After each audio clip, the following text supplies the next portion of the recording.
Assalamualaikum warahmatullahi wabarakatuh. Salam sejahtera bagi kita semua. Om Swastiastu, Namo Buddhaya, salam kebajikan, salam perdamaian. Oke, selamat malam rekan-rekan semua. Kumaha damang, sampurasun. Semoga selalu dalam keadaan sehat, ya, dan selalu ke dalam keadaan fit di tengah kondisi yang cukup menegangkan. Oke, perkenalkan sekali lagi saya Siti Nurhayati yang biasa dipanggil Ayah selaku host atau perwakilan dari panitia mengucapkan selamat datang dan terima kasih banyak atas partisipasinya kepada kawan-kawan semua yang sudah hadir pada malam hari ini dalam acara Halaqah Damai yang ke-39 dengan tema Bagaimana Membangun Teologi Perdamaian Antar Iman. Baik, kami sampaikan juga bahwa acara ini terselenggara atas kerjasama Program Integritas Terbuka atau FSCJ Indonesia dengan Prodi Studi Agama-Agama UIN Sunan Gunung Jati, Bandung. Selanjutnya juga kerjasama dengan Fakultas Filsafat Universitas Katolik Parahyangan Indonesia, Madrasah Malam Reboan dari UIN Sunan Gunung Jati, Bandung, Komuji Indonesia, dan Tukang Filsafat Keliling. Baik, selama ini agama sering dianggap sebagai penyebab konflik dan kekerasan. Kita ingat perang di Timur Tengah, konflik komunal di Ambon, kekerasan agama di Tanjung Balai, dan lainnya menimpakan kesalahan kepada agama. Padahal, teologi agama memiliki benih perdamaian. Bagaimana mengembangkan dan membangun teologi perdamaian? Diskusi kali ini kita akan belajar dari Syed Hossein Nash dan Hans Kung, dua teolog terkemuka dalam bidang dialog lintas agama. Baik, sebelum memulai diskusi pada malam hari ini, saya akan membacakan terlebih dahulu aturan mainnya. Yang pertama, diskusi ini akan dimulai pukul 19.30 dan akan berakhir pukul 21.30.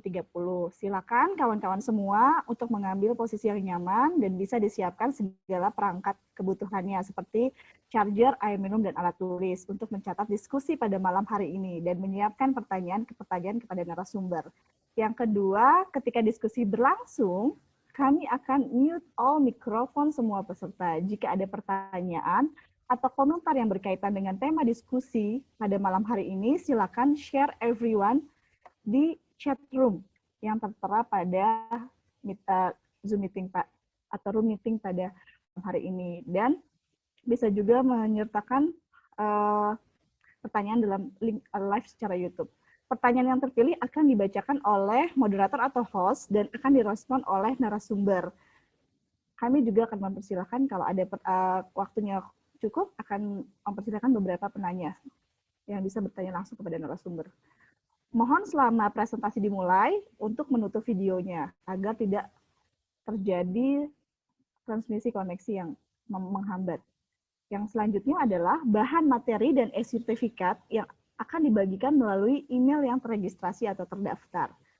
Jadi mohon dipastikan rekan-rekan semua, kawan muda, semuanya bisa ikut sampai akhir.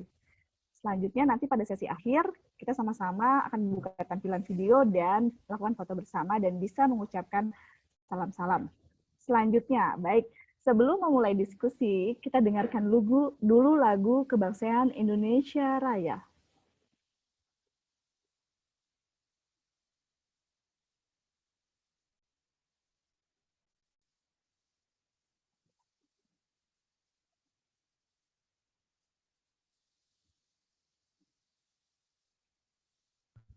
Tidak ada suaranya ya?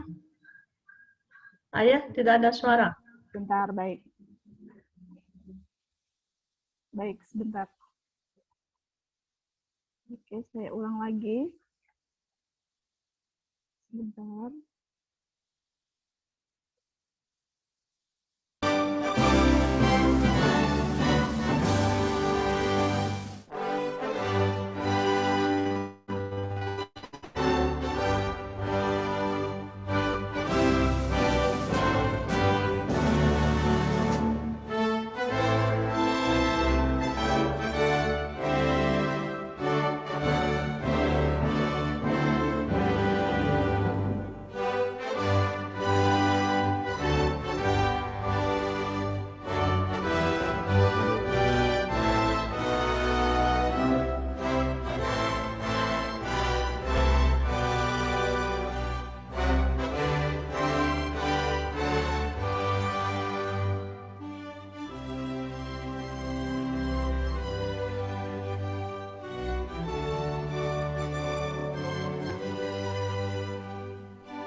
Mohon maaf.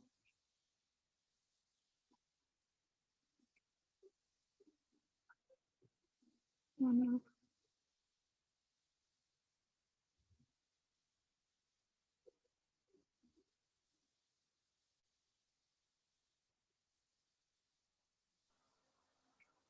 Koneksi ya. Itu pintu sih, gerak nama normal. Sebentar, ada sedikit.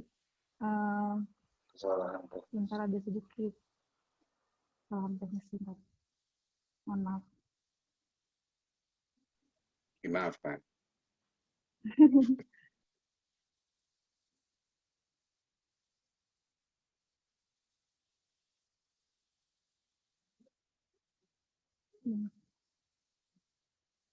Oke, mohon maaf sekali lagi saya sampaikan ada sedikit kesalahan teknis.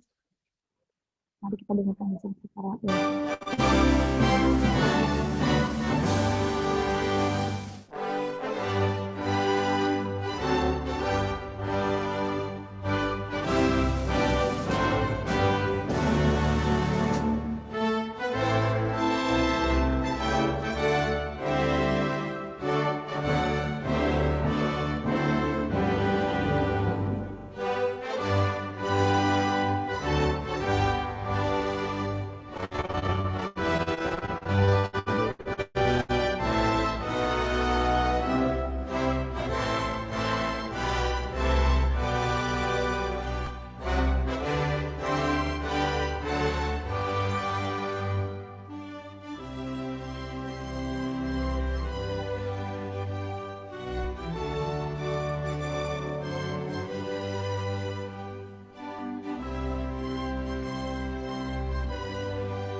Assalamualaikum warahmatullahi wabarakatuh. Baik, terima kasih banyak. Selanjutnya kita sudah mulai atau memasuki pada rangkaian diskusi pada malam hari ini. Namun sebelumnya akan ada perform yang akan dilakukan oleh teman-teman Komuji Indonesia.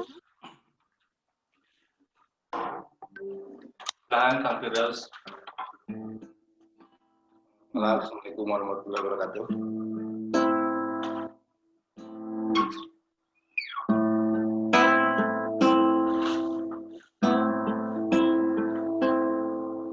Seperti burung yang sedang membuat sarang dari rumput dan ilalang,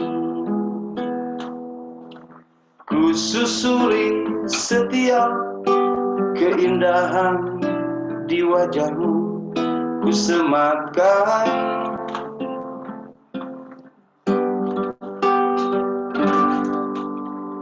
rindu adalah perjalanan mengurai waktu, menjelma pertemuan demi pertemuan.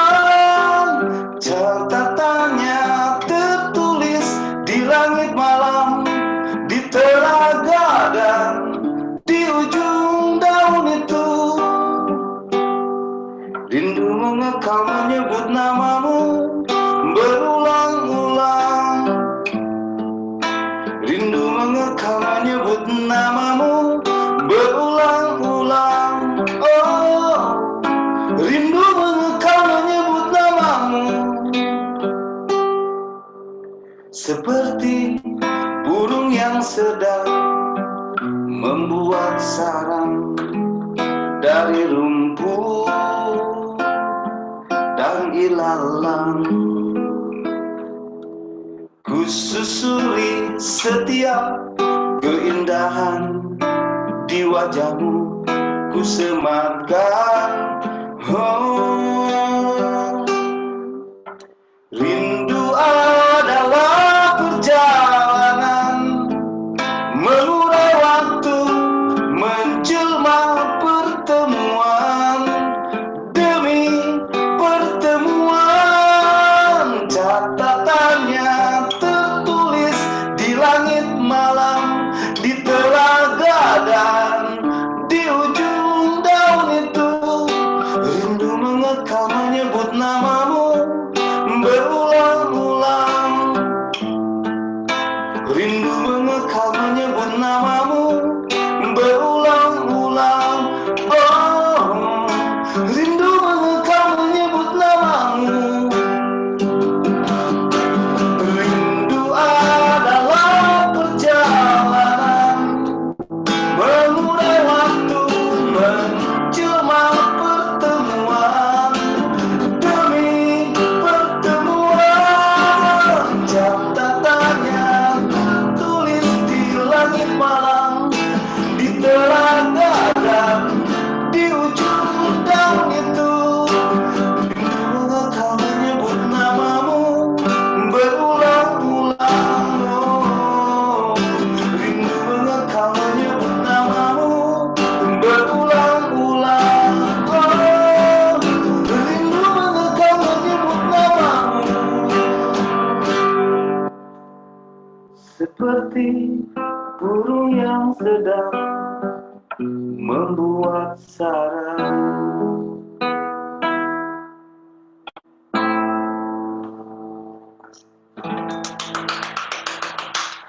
Udah wajib. Terima kasih Kang Daus. Baik, terima kasih Kang Daus dari Komuji Indonesia. Silakan selanjutnya kita sudah memasuki rangkaian diskusi pada malam hari ini. Silakan sepenuhnya kata Dr. Zia untuk diskusi pada malam hari. Silakan Kang Zia. Oke, baik. Terima kasih. Assalamualaikum warahmatullahi wabarakatuh. Salam sejahtera, Om Swastiastu, salam damai untuk semuanya.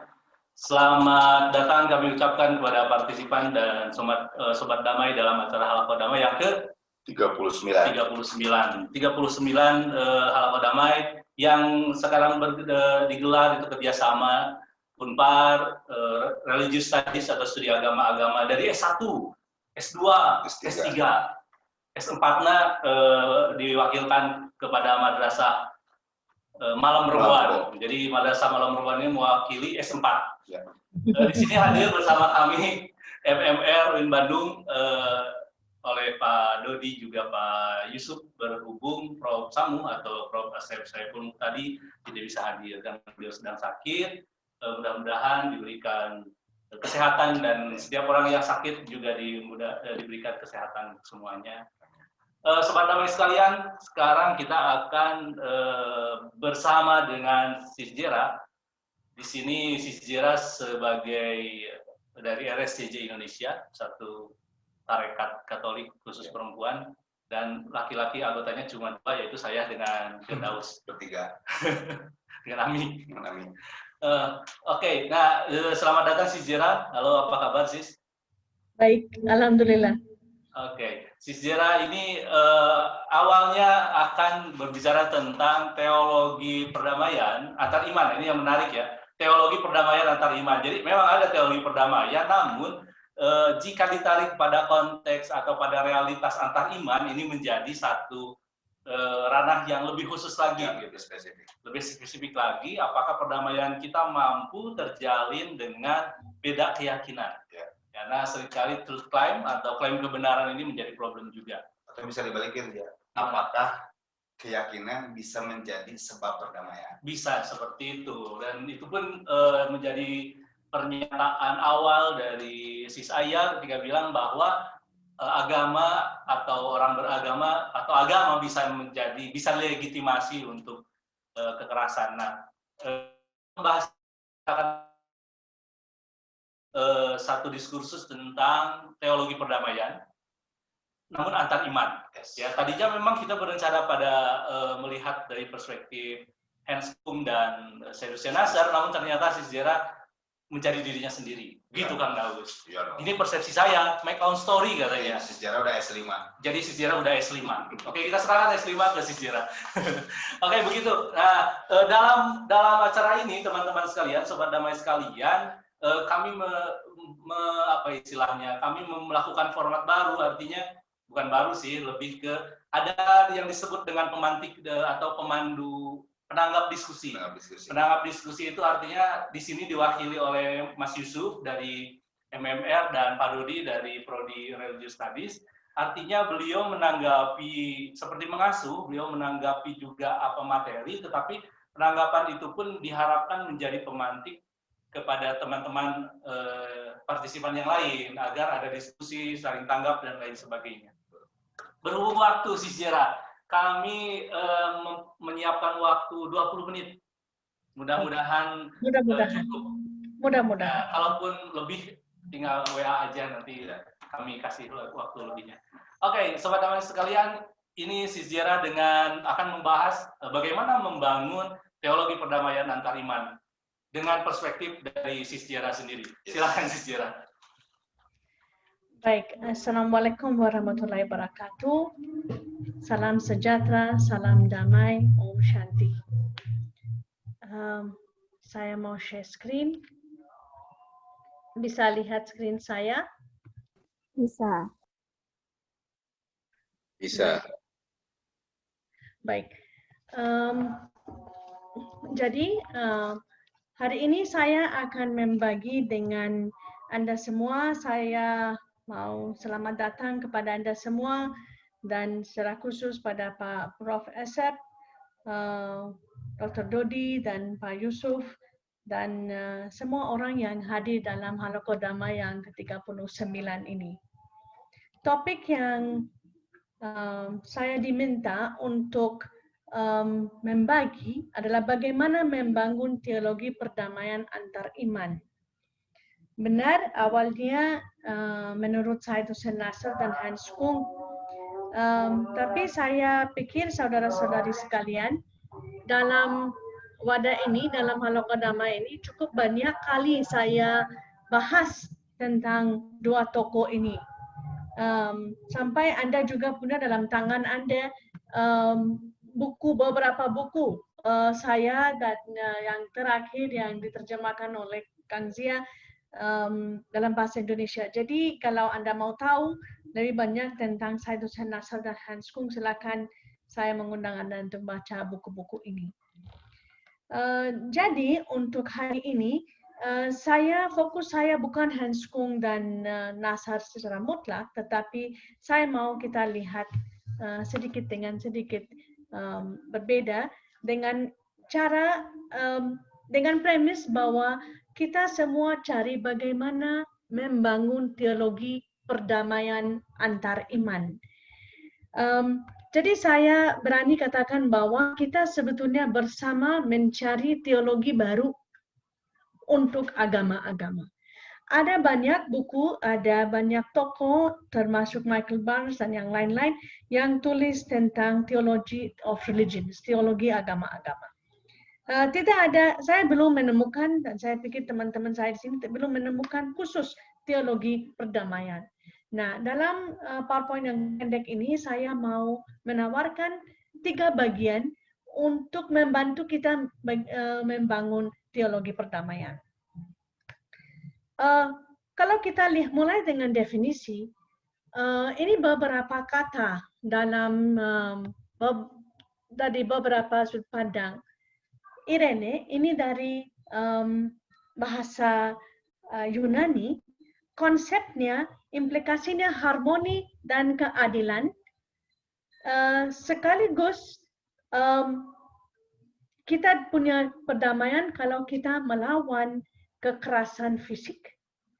Kalau kita lihat salam, ini dalam bahasa Arab, ini artinya bukan hanya tanpa kekerasan atau perang, tetapi satu perasaan of apa yang utuh, yang sempurna, yang kita bisa rasa dalam diri kita atau dalam komunitas dan antar bangsa-bangsa. Kalau kita lihat shalom, artinya bukan hanya damai, tetapi kasih, penuh kesehatan. Kita bisa membagi harta kepada satu sama lain dan ada unsur rekonsiliasi. Kalau kita lihat Shanti, ini dari bahasa Sanskerta, ini bukan hanya kepuasaan, tetapi perdamaian kehendak, perdamaian semesta alam, perdamaian bumi.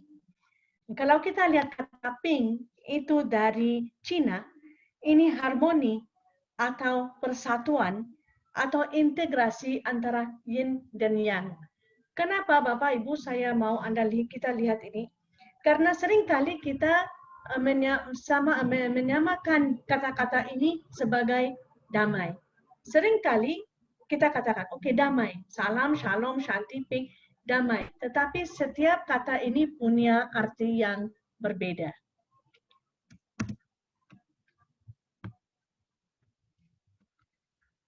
Perdamaian dapat didefinisikan dalam berbagai cara, dan definisi akan tergantung pada konteks yang digunakan.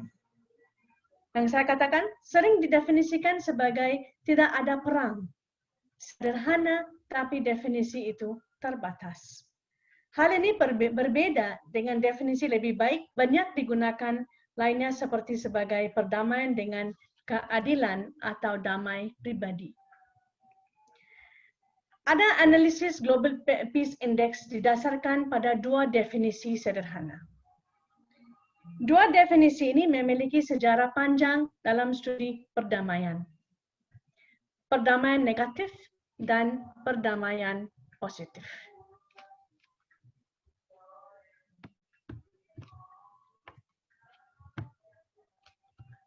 Kedua jenis umum dirujuk perdamaian didefinisikan oleh salah satu pendiri studi perdamaian modern, Johan Galtung. Beliau katakan bahwa perdamaian negatif itu absence of violence, tidak ada kekerasan. Namun, perdamaian positif adalah kehadiran keadilan sosial. Perdamaian bukan hanya tidak ada kekerasan, tetapi adanya keadilan sosial. Dan saya pikir kita semua berjuang untuk ini. Hidup dalam perbedaan membawa kita ke tiga teologi. Teologi kebersamaan, di mana kita mencintai identitas kita, the real self, true self, bukan false self. Teologi perdamaian, taat kepada kebenaran, dan teologi pengharapan, mengakui kepercayaan atau keimanan inti, dan ada unsur eskatologis karena belief, keimanan inti tidak ada henti-hentinya. Namun dalam sore hari ini kita akan lihat teologi perdamaian, taat kepada kebenaran. Bagaimana kita bisa lakukan ini? Saya mau membagi kepada Anda 3 cara. Pertama yang saya bawa dari titik keberangkatan yang beberapa kali ini kita bicara, Paus dengan Ahmad Altai, pertemuan mereka berdua. Muncul persaudaraan, dokumen persaudaraan.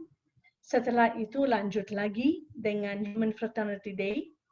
Setelah itu untuk Hari Perdamaian Sedunia, Paus kita menulis satu buku, satu artikel, budaya kepedulian sebagai jalur menuju perdamaian. Sekaligus beliau juga sebelum itu juga menulis ensiklik namanya Kita Semua Saudara-Saudari, Fratelli Tutti. Kalau Bapak Ibu ikut live Instagram, kita di sana bahas Fratelli Tutti. Cara untuk perdamaian, budaya kepedulian sebagai jalur menuju perdamaian. Peristiwa COVID dan peristiwa lain semoga mengajari kita betapa pentingnya untuk peduli satu sama lain. Dan untuk ciptaan dalam upaya kita untuk membangun masyarakat yang lebih persaudaraan. Jadi fokus Paus ini dalam tulisan ini, budaya kepedulian. Budaya kepedulian sebagai cara untuk melawan budaya ketidakpedulian, pemborosan, dan konfrontasi yang begitu lazim di zaman kita. Satu sisi kelihatan sangat sederhana, tapi di sisi lain sebetulnya untuk hidup sehari-hari dengan kepedulian memang tidak segampang ini. Budaya ini akan memungkinkan umat manusia untuk maju ke beberapa jalan. Jalan persaudaraan, jalan keadilan, dan jalan perdamaian antara individu, komunitas, masyarakat, dan bangsa. Sebetulnya tulisan ini agak panjang, saya hanya beri kepada Anda inti, di mana saya akan kasih tahu dengan 3 bagian. Bagian pertama, fokus kepada Tuhan. Tuhan pencipta dan sumber panggilan manusiawi untuk peduli. Ini panggilan. Kata Paus dalam surat ini, sebagai manusia ini panggilan untuk care, untuk peduli. Tuhan pencipta menjadi model perawatan, peduli pada dalam pelayanan Yesus, budaya kepedulian dalam kehidupan pengikut Yesus. Jadi bagian pertama, bagian Tuhan dan Yesus. Kedua, asas-asas ajaran sosial gereja sebagai dasar. Dan yang ketiga, kepedulian pada satu sama lain sebagai promosi martabat dan hak setiap orang, merawat kebaikan bersama, peduli melalui solidaritas, kepedulian dan perlindungan ciptaan, dan ini menarik untuk saya semuanya, dan topik ini sangat menarik, di mana Paus dan Al-Azhar, Ahmad Al-Taib bicara tentang kompas yang menuju ke arah yang sama, bahwa setiap penganut agama punya hak, punya tanggung jawab untuk pegang kompas, karena ini akan membawa kita, memberi pada kita arah. Mendidik budaya kepedulian. Jadi ini inti aja yang ditulis dalam surat ini, tulisan Paus ini, budaya kepedulian menuju damai. Ini yang pertama, bagian pertama yang kita bisa pakai untuk membentuk teologi perdamaian. Yang kedua, membangun harmonis dan religi berdasarkan rahmatil alamin, multikultural, multi etnis, dan multi agama. Dan ini perlu satu sikap. Sebelum saya masuk ke bagian kedua, kita perlu sikap ini. Vietan dan teman-temannya, teolog itu dan teman-temannya katakan, untuk membangunkan teologi apa saja? Kita perlu sikap perspektif implisit dan eksplisit yang dipegang orang tentang spiritualitas dan agama dan bagaimana mereka berhubungan dengan praktek kepedulian berdasarkan spiritual. Hormati perbedaan yang tidak dapat direduksi tanpa mencari satu Tuhan. Atau fokus pada nilai yang dipraktek dan kepercayaan yang dijalani. Dialog dengan kesadaran penuh akan bias dan perbedaan yang tidak bisa dipungkir, tidak bisa direduksikan. Oleh karena tapi sebelumnya saya mau kita lihat. Kita melihat 2 cara untuk melihat realitas. Satu modern, satu primordial. Dalam modern, kita melihat kuantitas. Dunia makro, dunia meso, dunia mikro. Namun dalam primordial, kita melihat kualitas. Kita melihat, tapi kualitas ini ada euforianya, surga, bumi, neraka. Tapi ada satu cara lagi yang kita perlu mengembangkan kalau kita mau teologi perdamaian. Ini tetap kualitas, tapi satu kualitas yang reflektif, yang bisa merenungkan, yang punya kepentingan dan signifikan, yang punya kekuasaan untuk membawa kebahagiaan, untuk membawa kekuasaan rekonsiliasi, kekuasaan damai, yang semua akan muncul dari keberadaan, dari our being. Yang Ibnu Arabi katakan, wahdatul wujud, yang be. Pasti ini kita ada derajat yang lebih tinggi, bumi dan lower plane. Di sini kita melihat kemanusiaan kita dan bagian kita sebagai binatang, bagian binatang dan bagian rasio. Kita di sini diundang untuk pakai intelek. Dengan dua slide itu tadi, dua-duanya membantu kita untuk masuk topik selanjutnya atau tahap selanjutnya yang akan bantu kita untuk membangun teologi perdamaian. Ini filsafat perennial. Dan pasti di sini Nasr muncul ya. Apa itu filsafat perennial? Sama dengan kebijaksanaan, intelektual dan realisasinya. Pengetahuan yang selalu dan akan ada bersifat universal. Yang tadi yang saya katakan primordial dan kualitas, kalau kita respon dari being, bukan hanya dari bentuknya, tapi dari zatnya, dan kita ada dan bersifat universal. Ada di antara orang yang berbeda ruang, berbeda waktu, berbeda prinsip. Ini diperoleh lewat intelek. Beda dengan rasio, pemikiran terhadap rencana roh. Pasti roh yang kerja. Intelek mampu mengetahui Tuhan. Ia bersifat ilahiyah dan sekaligus akses ke manusia sehingga sadar siapa mereka. Dan mungkin ini yang saya tulis cukup banyak dalam integritas terbuka, bahwa kita perlu sadar dan perlu mengerti dan perlu mempelajari siapa kita. Siapa kita sebagai manusia, siapa kita sebagai penganut agama masing-masing. Ini terdapat dalam jantung semua agama dan tradisi.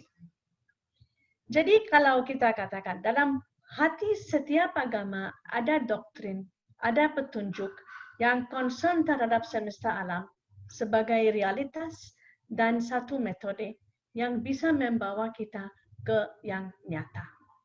Ini satu persatuan yang akan berpusat terhadap keperbedaan. Apa manfaatnya dalam hikmah perennial? Ada banyak, tapi hari ini saya sebut 3. Perspektif kebijaksanaan abadi. Manfaat pertama adalah berusaha mengetahui kebenaran abadi.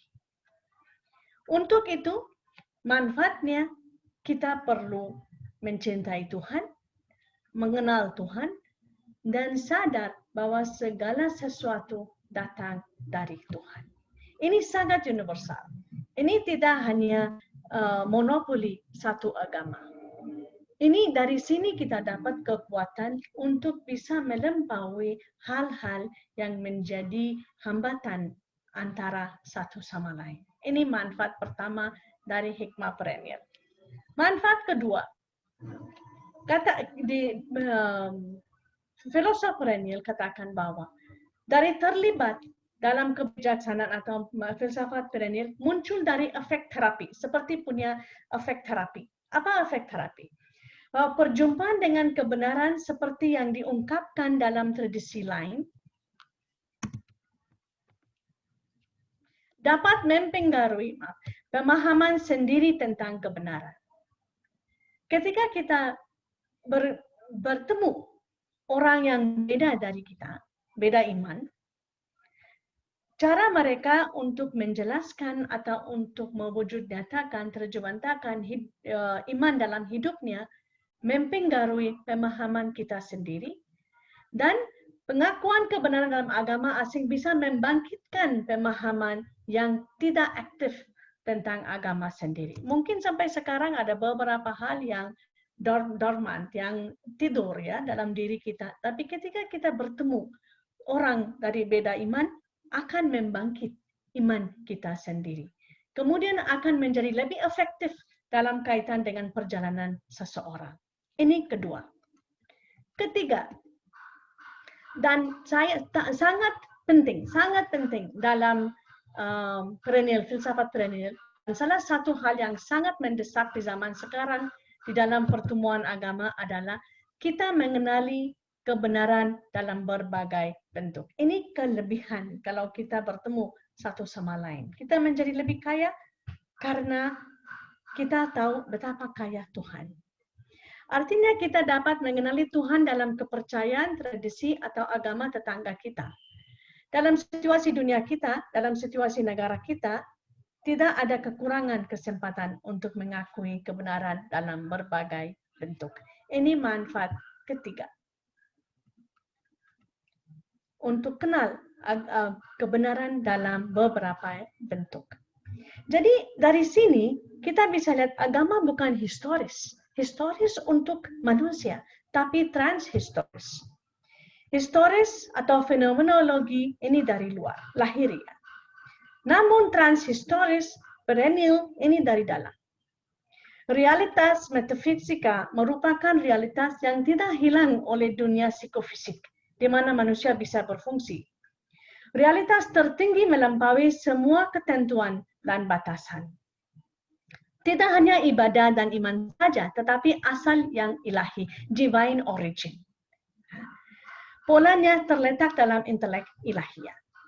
Agama di bumi akan terhenti, tapi sebagai divine origin akan tetap intelek ilahiyah dan realitas transhistoris. Jadi karena agama tidak bisa direduksi di dalam manifestasi yang bersifat sosial dan psikologis, sebab agama adalah perkawinan, bisa katakan antara norma ilahiyah dan kolektivitas manusia yang ditakdirkan untuk menerima jejak norma tersebut.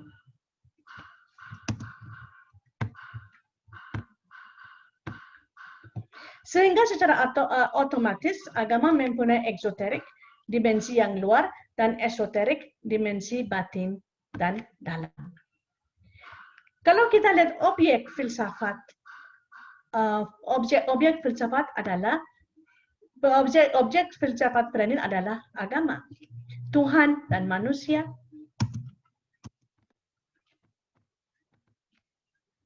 wahyu seni sakral, ritus syariat agama, mistisisme, etika sosial, metafisika, dan teologi. Apakah prinsip perennial bisa dilihat dalam konteks?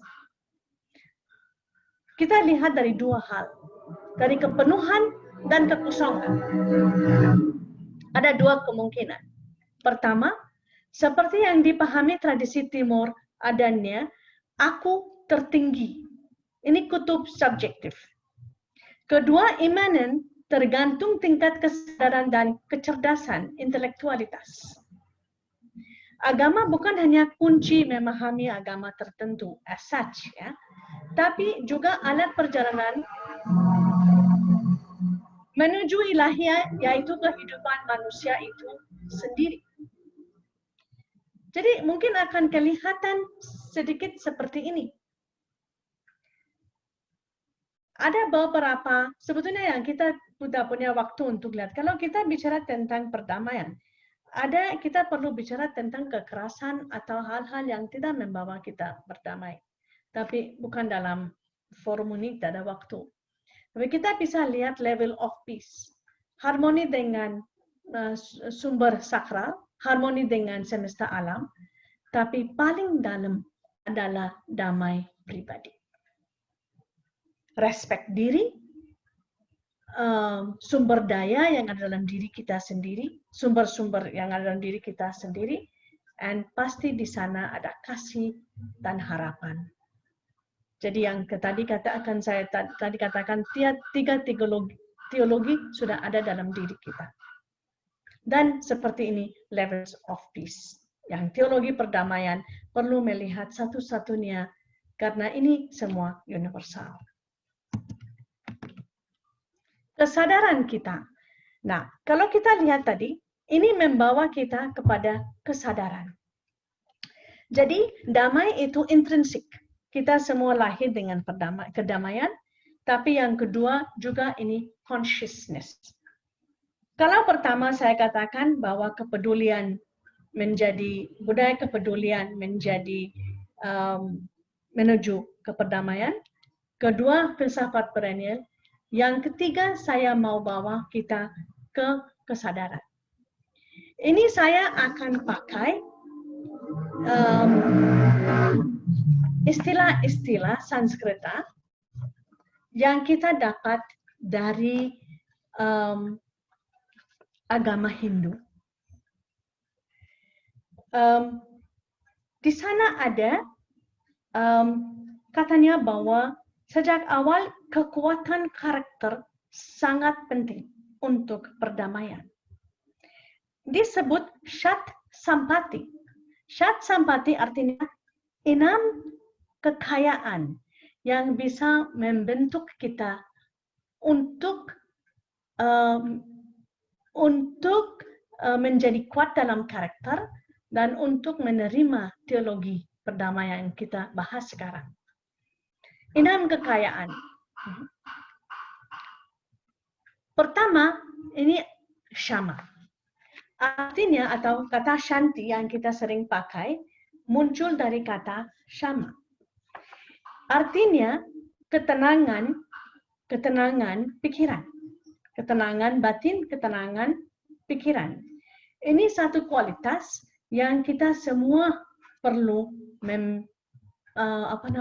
mencapai. Ketika pikiran tidak damai dan intelek menjadi capek, lelah, buram, kita tidak bisa mendengar orang lain, kita tidak bisa mendengar kita bisa mendengar diri sendiri, kita tidak bisa mengerti. Jadi Shat Sampati katakan bahwa kalau untuk mengasah intelek, kita perlu menenangkan pikiran. Kemampuan untuk menenangkan pikiran ini artinya Shama. Yang kedua, Dhamma. Berarti memiliki keselarasan dan yang sempurna antara pikiran dan indera kita. Misalnya, kalau saya nonton satu film misalnya, mata saya katakan, ya saya sudah nonton ini, untuk apa saya nonton? Saya sudah nonton. Tapi dalam pikiran saya katakan saya sudah nonton, tapi mata saya tidak izinkan saya untuk ingat atau untuk dengar pikiran, tetap akan nonton. Jadi intelek katakan sesuatu, tapi mata tidak taat pada inteleknya. Ini tidak akan membawa damai. Nah, jadi kita perlu Dhamma.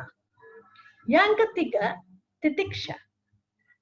Artinya menjaga seimbang dan mampu menanggung saat situasi yang tidak inginkan muncul dalam hidup. Dalam hidup ada banyak hal yang kita tidak mau, banyak hal yang kita tidak ingin terima, ya. Tapi kita perlu membawa satu keseimbangan antara situasi-situasi yang muncul, yang menjadi hambatan untuk hidup. Tapi kita, ini kan semua dalam pikiran ya, semua kait dengan pikiran. Keempat, Shraddha. Shraddha itu kait dengan iman.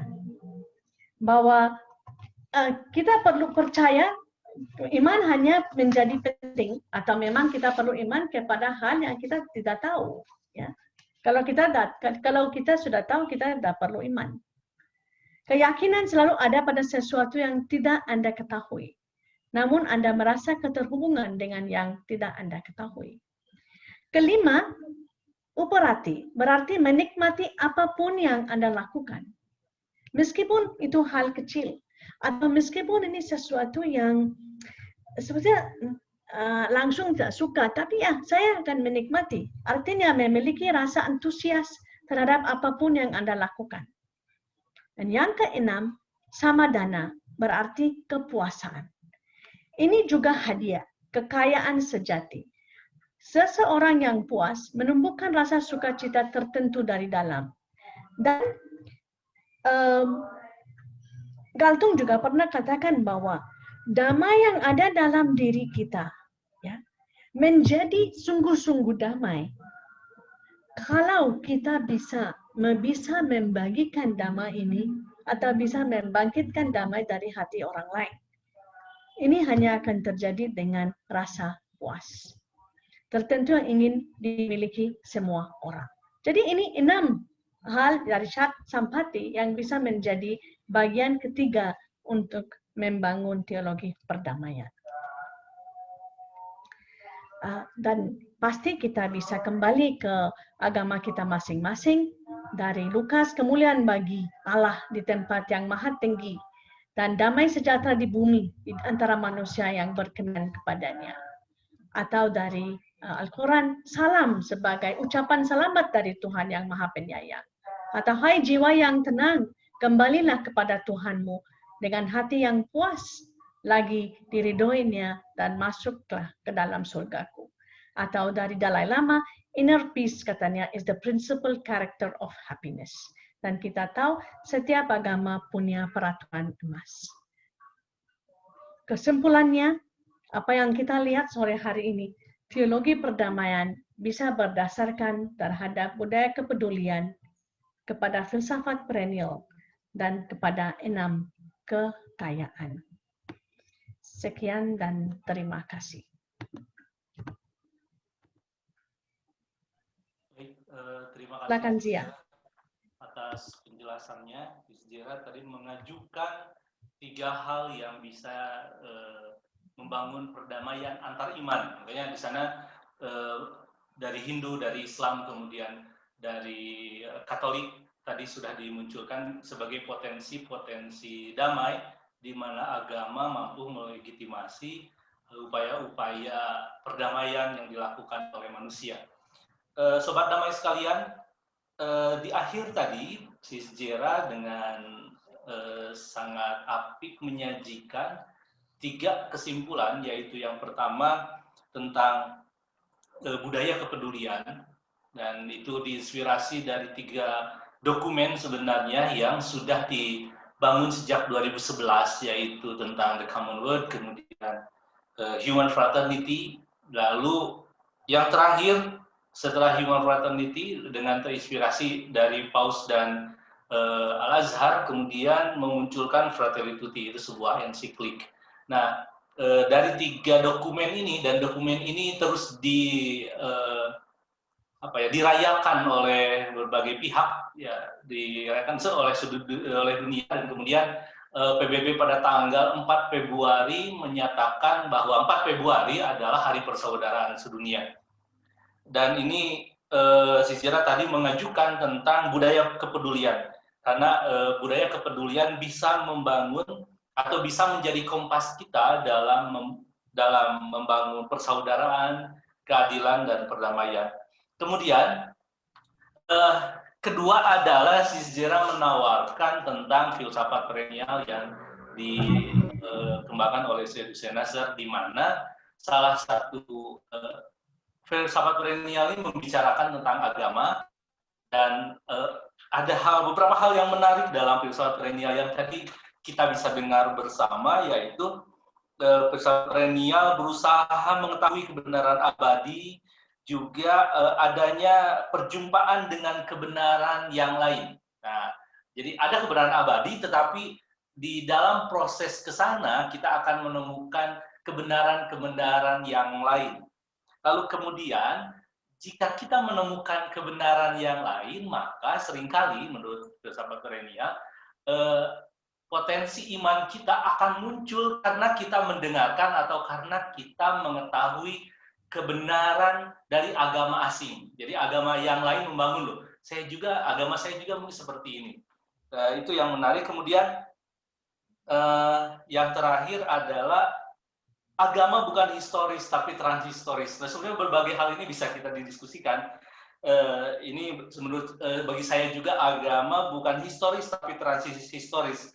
Nah, dengan penjelasan bahwa agama tidak bisa direduksi ke dalam manifestasi yang bersifat sosial dan psikologi, dan menurut saya ini artinya realitas sosial ataupun realitas psikologi itu tidak serta-merta membentuk agama, karena agama dalam arti filsafat perennial dia bersifat adikodrati dan dia transhistoris. Nah, lebih jelasnya mungkin nanti kita akan menjadi pertanyaan lebih lanjut.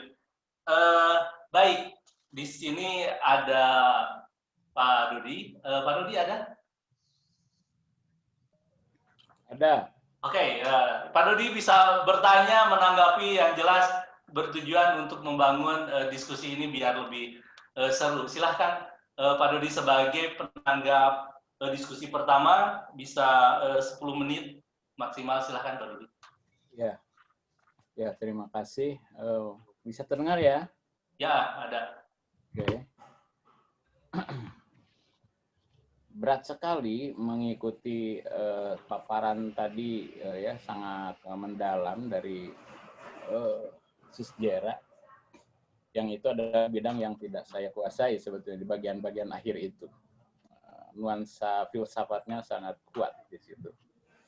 Karena itu mungkin saya akan mengambil bagian-bagian awal dari apa yang tadi dikemukakan oleh Sis Jera. Bisa diikuti ya, Jaya? Ini... Bisa, suara jelas, silakan.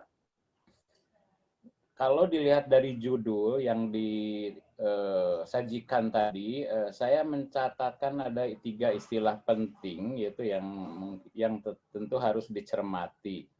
Pertama, ada kata teologi, ya. Ada kata teologi, kemudian ada kata perdamaian, ketiga ada kata antar iman.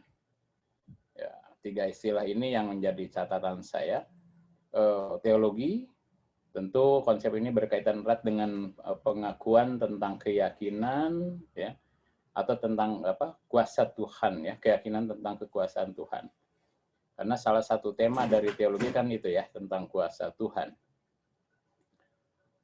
Apa yang tercipta di dunia ini tanpa kuasa Tuhan? Kan semuanya ada dalam kuasa Tuhan. Dan umat beragama pada umumnya yakin betul bahwa semuanya adalah atas kuasa Tuhan. Semua yang tercipta ini atas kehendak Tuhan. Umat Islam yakin sekali tentang itu, ya. Tetapi juga kita tahu bahwa Tuhan memberikan dan menganugerahi kepada manusia itu sedikit dari kekuasaannya, menyerahkan sedikit dari kekuasaannya tanpa mengurangi kekuasaan Tuhan ya, kepada manusia. Jadi manusia diberi kekuasaan, ya, sedikit kekuasaan untuk menentukan sejarahnya sendiri, untuk menentukan sejarah dunianya sendiri. Nah, konsekuensinya adalah ketika manusia diberi sedikit kekuasaan ini, maka dia harus bertanggung jawab atas kepercayaan yang diberikan Tuhan kepadanya itu. Ya. Nah, dalam konsep Islam misalnya, manusia diberi anugerah sebagai khalifah, ya, khalifah fil ard, sebagai penguasa bumi. Nah, berarti pada saat itu, dia punya kuasa, ya, untuk mengelola bumi. Ya, diserahkan kekuasaan Tuhan itu sedikit kepadanya agar manusia punya kuasa untuk mengelola bumi dan menjalankan perannya. Ya.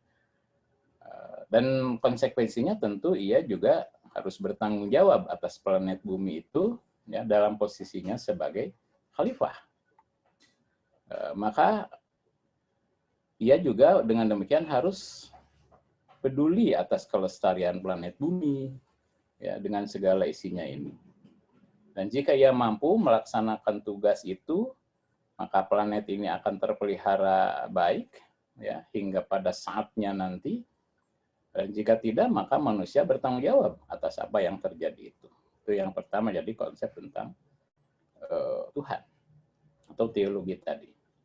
Nah, kita juga mengetahui umat Islam meyakini itu, umat-umat beragama juga mengakui itu bahwa Tuhan itu maha baik. Ya, ia menyukai kebaikan. Innallaha jamilun yuhibbul jamal. Tuhan itu cantik, Tuhan itu indah, dan dia menyukai keindahan. Ya, Tuhan itu maha indah, dia menyukai keindahan. Innallaha yuhibbul jamil. Ya. Innallaha jamilun yuhibbul jamal. Nah, kedua kata Islam itu juga kan artinya keselamatan, perdamaian. Jadi Tuhan mencintai kebaikan, menyukai kebaikan. Kata Islam itu juga adalah artinya keselamatan. Tadi dengan beberapa ungkapan yang dikemukakan tadi, ada Irene, ada Salom, ada Salam, ada Shanti, ya, dan sebagainya tadi dikemukakan oleh sejarah. Ya. Intinya adalah di situ ada keselamatan, di situ ada perdamaian. Kedua itu, ketiga, Rasul diutus. Ya, Rasul diutus untuk menjadi rahmat. Nah, itu juga kan sebuah poin positif. Rasul diutus, Tuhan maha baik.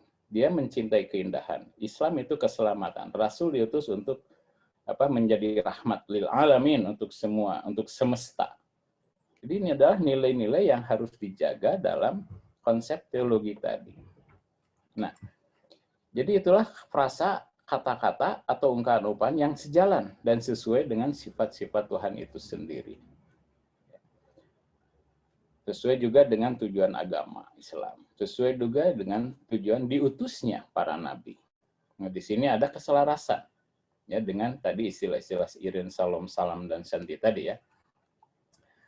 Kemudian kata kedua adalah perdamaian. Kata perdamaian dan ketiga sekaligus mungkin kata antar iman. Nah, kedua kata ini mengindikasikan adanya dua pihak yang berbeda.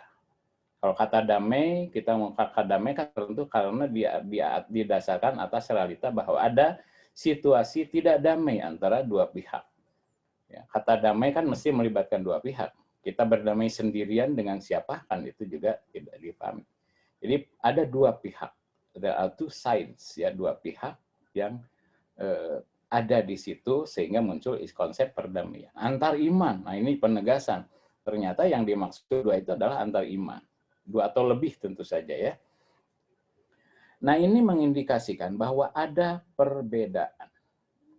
Tadi sejarah juga menekankan bahwa perbedaan itu kan sebetulnya tidak perlu ditakuti. Kan gitu. Perbedaan itu harus tetap ada, tetapi dalam kenyataannya sebagian kita tidak siap untuk menerima perbedaan ini, sehingga seolah dipaksakan harus sama. Sehingga dia atau mereka tidak menganggap atau tidak melihat adanya perbedaan itu atau tidak mau melihat adanya perbedaan. Kata perbedaan seolah harus dihindari. Dan kata kesamaan harus diarus utamakan, ya, dilakukan mainstream kesamaan. Jadi menurut saya jangan ragu kita dengan kata berbeda, dengan kata perbedaan. Kata ini tidak bisa dihapus dari kamus dunia. Kita harus berdamai lah kalau kita gunakan istilah Pak Presiden ya. Kita harus berdamai dengan istilah berbeda, dengan istilah perbedaan itu. Karena justru dengan kesadaran akan adanya perbedaan sejak dini, ya, lebih awal gitu, kita jadi tahu batas-batas dari yang satu dengan yang lain. Nah, di sini ada kata penting berikutnya, yaitu kata batas. Tadi sejarah juga akan mengungkap istilah itu ya, kata batas itu. Batas-batas dalam interaksi ini ada agar interaksi itu tetap produktif. Jadi batas ini tetap harus dijaga agar interaksi tetap produktif. Agar interaksi tetap dalam suasana yang santun. Ya, santun. Dan tetap dapat menjaga identitas satu sama lain. Nah, kembali tadi juga saya mendengar ada istilah identitas ini. Jadi batas ya, itu memelihara identitas. Yang ini juga, identitas itu juga menjadi kebutuhan dasar manusia. Ya. Ini kan diakui juga ya tadi ya oleh sejarah tentang ini bahwa identitas itu perlu. Dan identitas memang tidak bisa dihindari, harus unik. Nah, sehingga Kita punya nama, nah nama kita itu identitas. Ketika nama kita digunakan banyak orang dengan nama yang sama, maka menjadi samar kan. Jadi harus ada keunikan dari identitas itu. Nah, keunikan pribadi, individual itu menjadi terjaga jika kita sadar akan batas-batas itu. Kan gitu ya. Nah, jika ditarik ke aspek teologis, maka semua mengakui bahwa Tuhanlah yang menciptakan perbedaan itu. Sehingga menjadi tantangan bagi upaya untuk perciptaan perdamaian. Ya kan? Kan awalnya dari situ ada berbeda, maka muncul konflik, maka harus diciptakan perdamaian, persaudaraan kemanusiaan sesuai dengan tadi ya sifat-sifat yang 3 macam ini. Tuhan itu maha indah, suka keindahan, salam itu artinya persaudaraan atau keselamatan, nabi diutus untuk mendapat rahmat. Jadi di sini perbedaan-perbedaan itu kan harusnya jadinya diarahkan kepada ideal suasana ideal tadi ya, kondisi atau konsep ideal tadi. Damai, keindahan, persaudaraan, rahmat gitu ya. Jadi perbedaan menurut saya tidak mesti menjadi pertentangan. Perbedaan juga bisa berbentuk pasangan, partnership gitu ya. Ada yin, ada yang. Itu kan bukan paradok dalam arti yang satu membunuh yang lain. Itu pasangan ya. Siang malam, terang gelap. Itu ada pasangan-pasangan atau maka agama saya dengan agama susjera berbeda, tapi bukan berarti harus dipertentangkan, tetapi perbedaan itu adalah peluang untuk partnership. Dalam hal apa? Dalam arti bahwa dalam menghadapi masalah-masalah kemanusiaan, nah itu lintas keyakinan, lintas iman, maka kita bisa berpartner, sehingga tak harus sama untuk berpartner itu, kan gitu ya. Jadi perbedaan tidak menjadi penghalang, bahkan perbedaan itu bisa menjadi partnership, konsep partnership, di mana urusan-urusan atau masalah-masalah problem-problem kemanusiaan itu bisa digarap bersama-sama dalam relasi partnership tadi. Nah gitu, situ ya. Jadi yang saya lihat adalah itu. Jadi perbedaan-perbedaan antar masing-masing, perbedaan antar iman gitu ya, kita tetap pelihara sesuai dengan keyakinan masing-masing, ya, saling menghormati, santun, mengenal batas satu sama lain. Dalam kesadaran-kesadaran seperti ini kita bisa melihat kepada problem-problem kemanusiaan ya yang sangat penting, besar, apalagi pada masa sekarang. Kata tadi Susiara, salah satu kasusnya itu misalnya COVID, kita tidak bisa di sini mengurung diri dalam batas-batas internal tanpa melakukan dialog atau menciptakan suasana dialogis dengan pasangan-pasangan kita yang berbeda itu. Ya, jadi perbedaan bisa menciptakan pasangan dan itu bisa bekerja sama, partnership untuk untuk menggarap atau untuk care, untuk peduli terhadap masalah-masalah kemanusiaan secara lintas batas, lintas iman gitu ya, antar keyakinan, karena tidak mungkin kita mengatasi masalah-masalah kemanusiaan dengan terus mempermasalahkan perbedaan-perbedaan keyakinan itu. Nah, di situ yang saya lihat ya. Sudah 10 menit ya. Ya.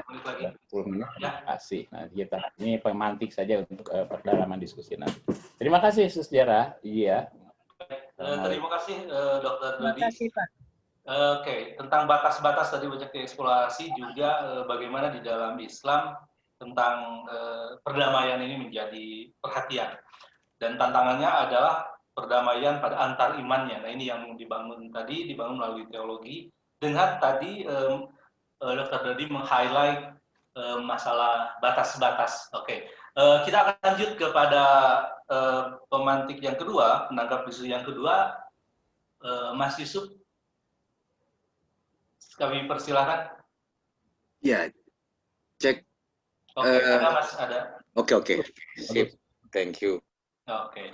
Mas, 10 menit ya, Mas. Ya, terima kasih. Bismillahirrahmanirrahim. Assalamualaikum warahmatullahi wabarakatuh. Selamat malam. Salam sejahtera untuk semuanya. Saya ini badal sebetulnya ya, badal dari Prof. Asep Samu. Tapi saya karena bagian dari keluarga besar Halaqah Damai, ya kita bisa sharing dengan beberapa teman-teman atau sahabat saya, Suster Jera ini yang luar biasa, yang barusan disampaikan itu betul, saya hampir sama seperti Pak Dodi,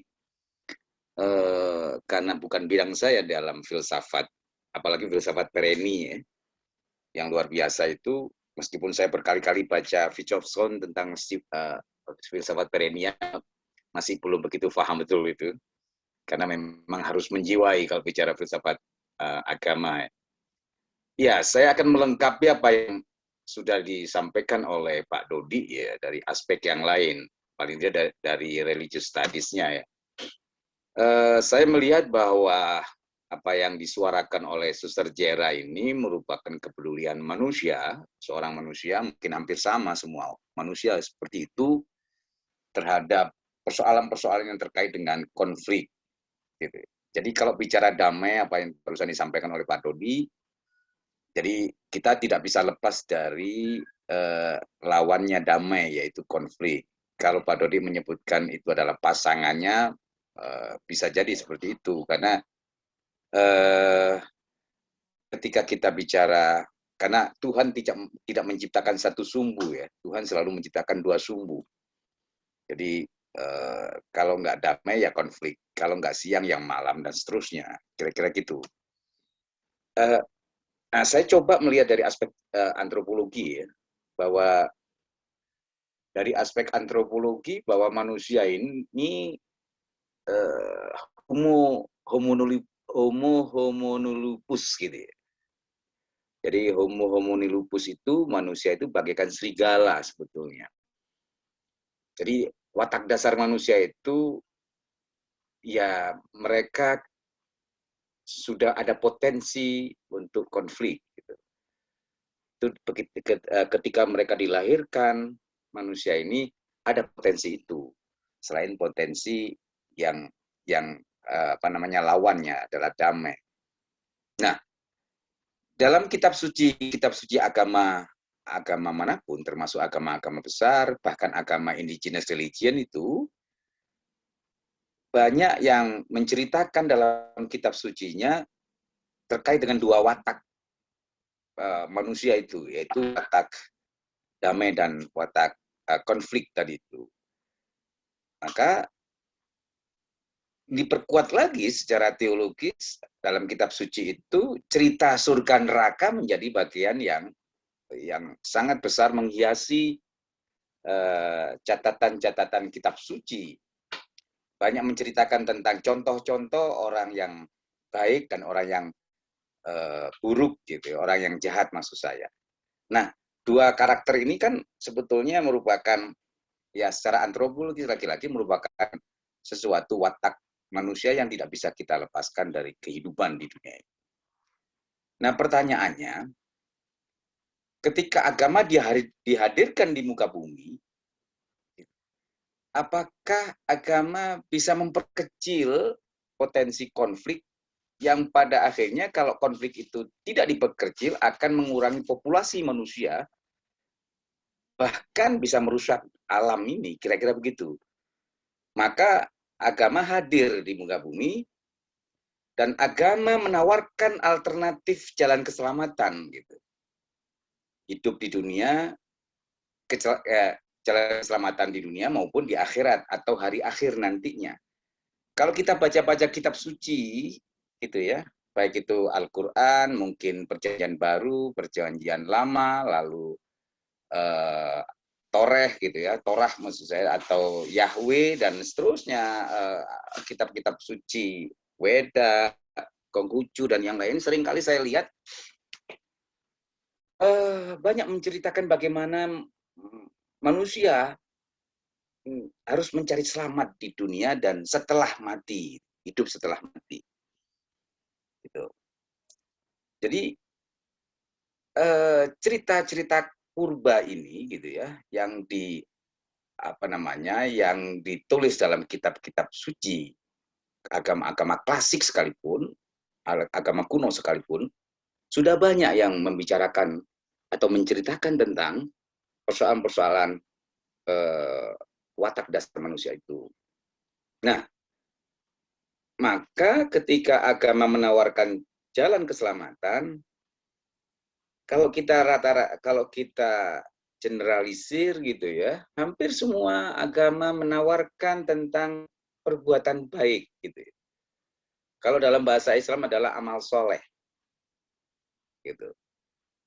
Atau kebaikan-kebaikan yang harus dihadirkan dalam hubungan antar manusia dan manusia dengan makhluk yang lainnya, termasuk manusia dengan alam gitu.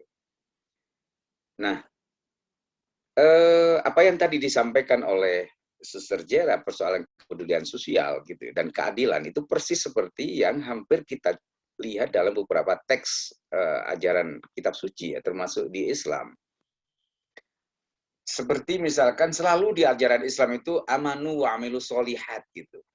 Beriman dan amal soleh. Kemudian ditambah lagi tentang keadilan gitu ya. Jadi kalau kita sudah beriman terhadap Tuhan, kira-kira gitu, maka ekspresi keimanan itu tidak berhenti pada sekedar kita hubungan dengan langit saja, tapi kita juga harus mengekspresikan tugas-tugas ilahi itu pada persoalan-persoalan di bumi. Maka kalau bicara bumi, bicara tentang kepedulian sosial yang tadi sempat disinggung oleh Suster Jera. Gitu. Nah, pertanyaan berikutnya adalah, kenapa teks-teks kitab suci itu yang banyak mengajarkan dan keberpihakan pada persoalan-persoalan kepedulian sosial dan keadilan, lalu masih ada perang gitu, masih ada konflik yang mungkin atas nama agama juga. Meskipun kadangkala agama dijadikan alat untuk melancarkan hasrat kekuasaan atau hasrat ingin menguasai sesuatu. Konkretnya misalkan agama dipakai untuk alat politik misalkan. Itu saya berbicara di sini bukan urusan salah dan benar, itu urusan realitas kalau bahasa Suster Jera historisnya gitu ya. Jadi agama secara historis, saya tidak akan membahas transhistorisnya, tapi saya membahas historisnya. Kalau bicara agama secara historis, kalau kita lihat bahwa itu seringkali dijadikan alat untuk hegemoni atau eksploitasi manusia atas manusia, eksploitation de l'homme par l'homme, kira-kira gitu kalau dalam bahasa lainnya. Jadi sekali lagi saya katakan menjadi pertanyaan besar, bahkan orang beragama pun melakukan kekerasan dan mengabaikan perdamaian. Nah, saya tertarik dengan apa yang tadi disampaikan oleh Suster Jera tentang filsafat Pereni. Yang saya tahu filsafat Pereni itu adalah kesatuan tunggal dengan absolut, gitu ya. Tapi saya tidak akan membahas secara detail ya antara eksoteris dengan esoteris. Nah, kalau kita bahas, kalau saya melihat bahwa apa yang dikatakan oleh Fridtjof Hahn dan mungkin kemudian Saifuddin Nasr gitu ya dalam filsafat perennialnya, itu mereka ingin menghendaki adanya kesatuan tunggal atau kesatuan absolut tentang sisi-sisi kemanusiaan dan sisi keilahian. Jadi ketika kita berbicara eksoterisnya gitu ya, ketika kita berbicara di dataran yang paling rendah, itu tidak ada masalah perbedaan itu, apa yang tadi disampaikan oleh Pak Dodi. Jadi gini, saya mengilustrasikan seperti ini. Ketika kita melihat cahaya, gitu ya, kemudian saya punya kacamata warna biru, maka cahaya yang saya lihat itu warna biru. Suster Jera misalkan begitu lihat cahaya pakai warna coklat kacamatanya, maka yang dilihat cahaya itu warna coklat. Pak Dodi misalkan punya kacamata warna kuning, dilihat cahaya itu warna kuning. Jadi perbedaan-perbedaan itu menurut saya secara filosofi adalah secara personal mereka melihat adanya cahaya dengan kacamata yang mereka miliki sendiri-sendiri, dan itu punya perbedaan. Tapi prinsip dasarnya adalah itu adalah cahaya. Kira-kira gitu. Semuanya mengatakan itu cahaya gitu. Nah itu kira kalau saya mengilustrasikan cahaya itulah adalah esoteris. Kacamata yang kita pakai beda-beda itu adalah eksoterisnya. Jadi Waktunya Islam. 2 menit lagi, Mas. Oh gitu ya? Iya, Mas. Saya lagi nafsu, Sorry, Mas. saya lagi semangat untuk bicara. Oke, baik. Ya, kira-kira gitu ya. Jadi ketika kita melihat perbedaan-perbedaan itu seperti kita memakai kacamata yang berbeda-beda, tapi di situ cahayanya sama, ada lampu yang sama, tapi karena kita ini beda kacamata, ya melihat lampu itu bisa beda-beda. Tapi lampu itulah cahaya ilahi kalau saya mengatakan. Berarti kan sama. Ilahinya itu sama, hanya cara melihatnya yang berbeda-beda. Dan itu tidak ada masalah. Dan perbedaan itu adalah sesuatu yang sunatullah, hukum alam. Nggak mungkin Tuhan menciptakan hanya satu sumbu. Gitu. Untuk mengatakan Islam saja, tanpa Nasrani atau tanpa Kristen dan seterusnya, nggak mungkin itu. Karena saya menyebutkan Islam, itu pasti ada pembedanya. Suster Jara ketika menyebut Katolik atau menyebut Kristen, nggak mungkin Suster Jara bisa menyebutkan Kristen tanpa harus ada pembedanya. Gitu loh. Nah, oke, saya potong aja dulu deh. Tadi ada beberapa catatan. Gini aja, solusinya begini. Saya menawarkan solusi ya tentang perdamaian ini. Problem perdamaian ini seringkali kurang banyak difahami oleh para pemeluk agama terkait dengan bagaimana mengilustrasikan perdamaian. Nah, experience saya, pengalaman saya secara pribadi ini, ada persoalan pendidikan sebetulnya, terutama pendidikan agama. Jadi pendidikan agama ke depan ini, tawaran saya, harus bisa mencerahkan pada nilai-nilai perdamaian. Gitu. Dan itu terus-menerus harus disuarakan oleh para pendidik. Dan bahkan menurut saya, the real ini ya, konkret usulan saya, bila perlu nilai-nilai perdamaian itu ditanamkan mulai dari anak kelas SD yang atau ya sebutlah SD, SMP bahkan sampai perguruan tinggi tentu. Jadi kalau kita terus-terusan melafalkan perdamaian atau terus-terusan kita menzikirkan lafaz perdamaian, kemudian bisa menjadi habit gitu, terbiasa kita. Dan bukan berarti kita mengabaikan perbedaan yang dalam tanda petik misalkan konflik pasti ada, tapi hadirnya agama, nah ini simpulan saya nih, hadirnya agama mestinya memperkecil resiko konflik dalam kehidupan manusia, gitu, dan menyerukan selalu tentang perdamaian.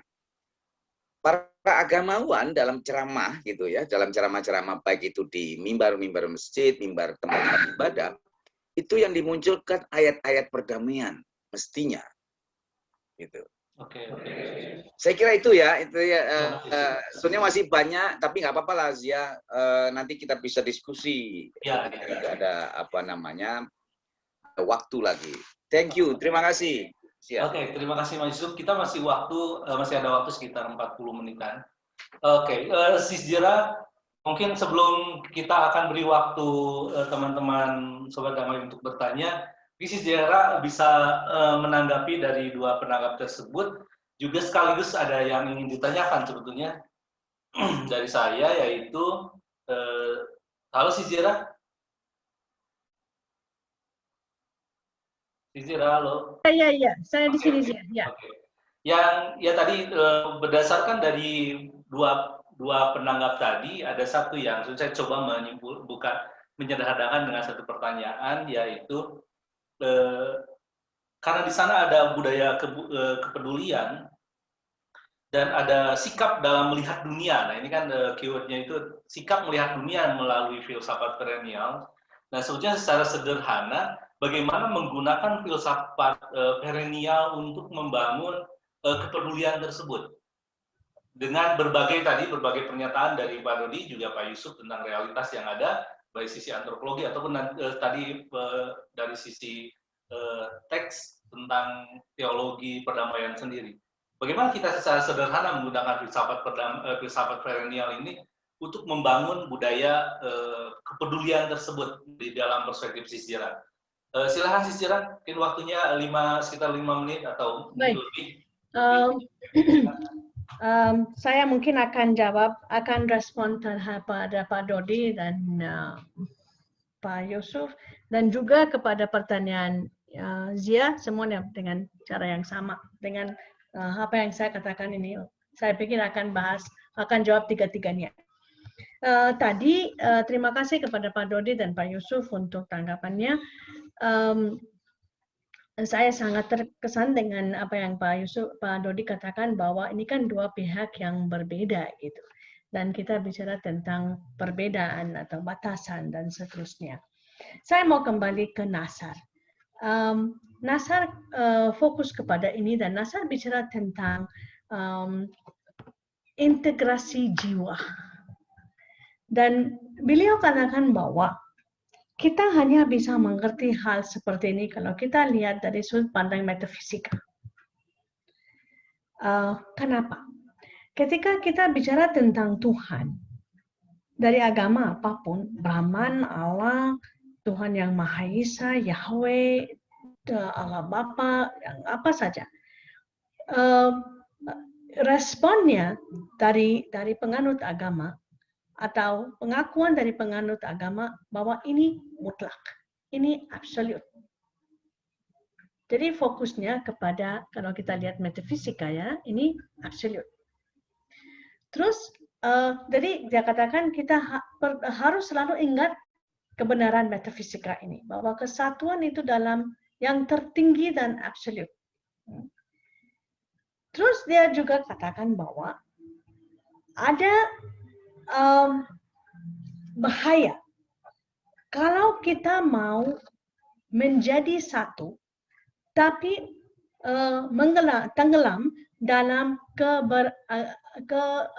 keberagaman, multiplicity. Jadi di sini Nasar bicara tentang unity dan multiplicity. Dia katakan kita tidak bisa mencapai unity ketika kita tenggelam dalam multiplicity. Kita tidak bisa lihat perbedaan kalau kita tidak kembali kepada persatuan. Kita tidak bisa lupakan yang satu itu, karena ada satu, ada perbedaan. Dan dia katakan bahwa integrasi itu seringkali manusia lari kepada multiplicity. Tapi mereka tak tahu bahwa multiplicity hanya terjadi karena sudah ada Tuhan yang satu, Allah yang Maha Esa. Jadi kalau bicara tentang integrasi, Nasar mengundang kita semua. Integrasi hanya bisa terjadi bukan kepada multiplicity, tetapi pada unity. Karena itu dia katakan al-tauhid wahid. Unity itu unik. Unity tidak arti bahwa uniformity.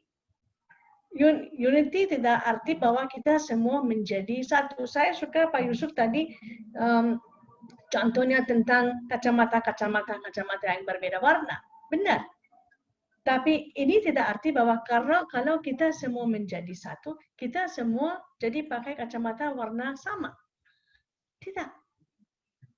Tapi kita punya kacamata yang berbeda karena kita punya satu, ini mata.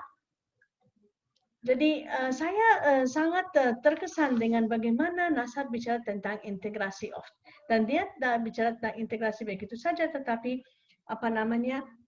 jangan lupakan kepada tauhid, kata dia ya. Karena tauhid itu membawa kita yang berbeda. Saya pikir kalau kita bisa membawa teologi perdamaian berdasarkan itu, dan apa yang Pak Yusuf katakan tadi bahwa agama bisa apakah agama bisa memperkecil konflik? Saya pikir bukan memperkecil konflik, tidak akan konflik kalau kita fokus kepada yang satu, kalau kita bersatu kepada integrasi kepada satu. Dan saya pikir ini yang filsafat perennial, kekayaan atau hadiah yang filsafat perennial beri kepada kita yang masih bisa laku. Itu dia, saya pikir dari saya. Satu lagi, ketika Pak Dodi bicara, saya juga pikir Pak tentang insan al-kamil. Ya. Mungkin Pak Dodi bisa dan bahas lebih dalam untuk kita semua tentang insan al-kamil. Karena kita punya contoh dalam agama-agama kita masing-masing tentang insan al-kamil. Dan memang kita mau ke arah insan al-kamil itu. Itu aja dari saya. Terima kasih. Oke, baik. Terima kasih, Sis Jera. Kita bisa mengatakan bahwa budaya kepedulian yang tadi diinginkan dalam membangun teologi perdamaian, yaitu dengan melihat bahwa apabila kita tidak bisa melihat perbedaan kecuali berada di dalam persatuan. Jika ada persatuan, maka kita bisa melihat ada perbedaan. Dan mungkin di sanalah sikap kita melihat bahwa ketika perbedaan dalam persatuan, maka akan membangun perdamaian dengan penegasan pada batas-batas tentunya yang dikatakan oleh Pak Dodi, atau dengan istilah tadi Pak Yusuf lebih kepada kacamata, tapi kacamatanya beda-beda karena setiap orang punya kacamata, namun kacamatanya beda-beda. Baik, Sobat Damai sekalian, kita akan buka juga tanya jawab ini untuk pemancing saja beberapa sesi. Untuk dari peserta silakan raise hand, mengangkat tangan di kolom chat atau di chat sendiri. Namun sambil menunggu dan memikirkan ide selanjutnya dalam diskusi ini, kami mengundang dari para novis RSCJ, silakan Sisiola untuk nyanyi. Katanya saya boleh nambah sebentar nggak Zia? Ini ada yang Oke. Sambil persiapan Sisiola ya. Silakan Mas Yusuf. Ya. Ini supaya saya mumpung masih ingat nih. Jadi persoalan pendidikan tadi ya. Saya melihat gini, itu kenapa saya katakan penting pendidikan itu untuk mensosialisasikan perdamaian. Ini saya mengilustrasikan diri saya.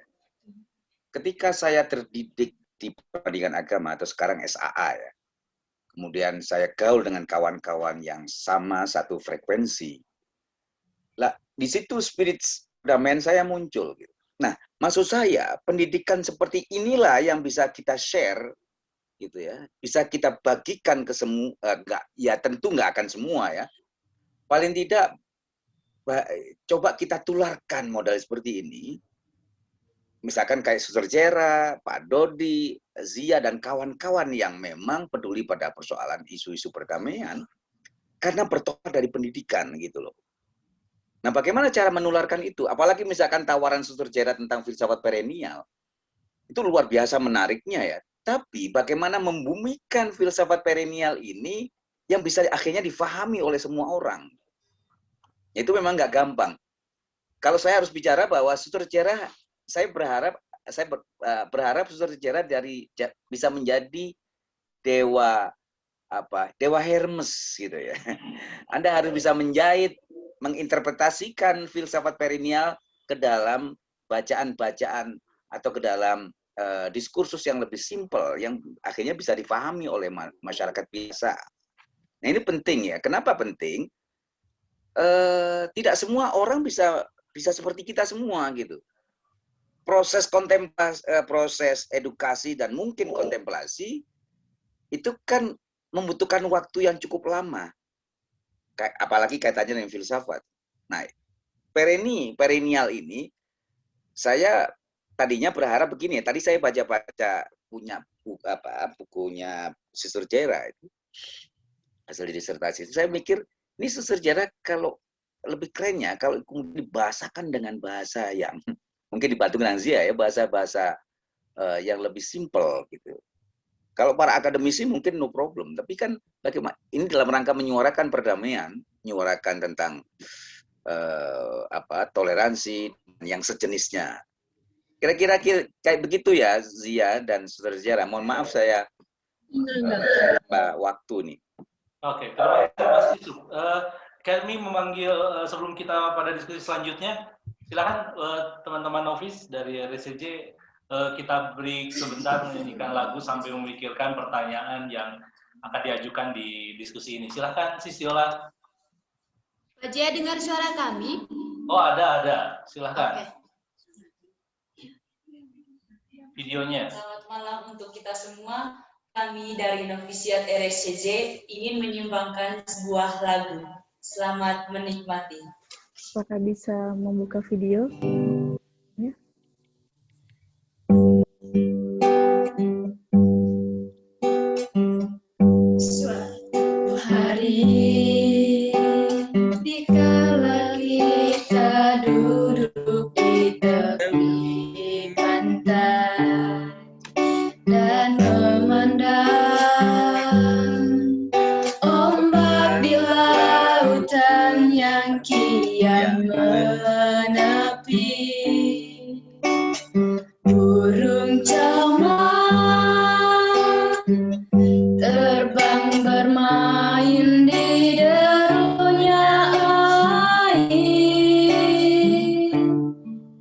suara alam ini hangatkan jiwa kita.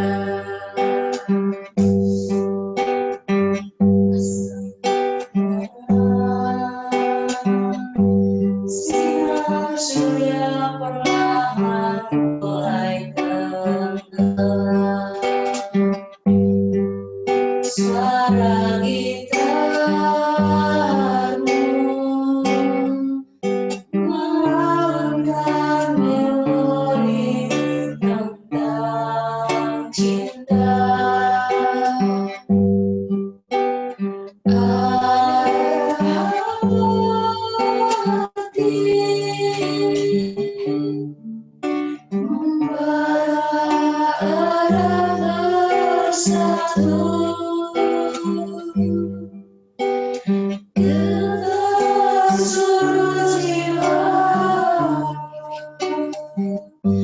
Tercurah saat itu kemesraan ini, janganlah cepat berlalu. Kemesraan ini ingin ku kenang selalu. Hatiku damai, jiwaku tentram di sampingmu. Hatiku damai, jiwaku tentram bersamamu. Sementara sinar surya perlahan mulai tenggelam. Suara gitarmu mengalunkan melodi tentang cinta. Ada api membara erat bersatu, getar seluruh jiwa, tercurah saat itu. Kemesraan ini janganlah cepat berlalu. Kemesraan ini ingin ku kenang selalu. Hatiku damai, jiwaku tentram di sampingmu. Hatiku damai, jiwaku tentram bersamamu. Terima kasih. Oke, terima kasih kepada Sister Nobis, diriku tentram bersamamu. Ya, itu lagunya. Oke, Sis Aya, apakah ada pertanyaan di chat bisa dibantu atau ada komentar bisa dibantu dibacakan? Sejauh ini sebelum tampak ada yang berkomentar. Oke. Atau ada yang ingin bertanya langsung, silakan mengangkat tangan. Saya, Pak. Oh ya, silakan. Apa, Pak? Baik, terima kasih. Nama saya Umar Rosadi. Terdengar? Terdengar videonya belum? Ya, baik. Nama saya Umar Rosadi dari institusi pondok pesantren. Kalau di pondok pesantren memang sudah soal multikultural sudah terjamin ya. Sudah insya Allah sudah dari berbagai daerah, bisa menghormati.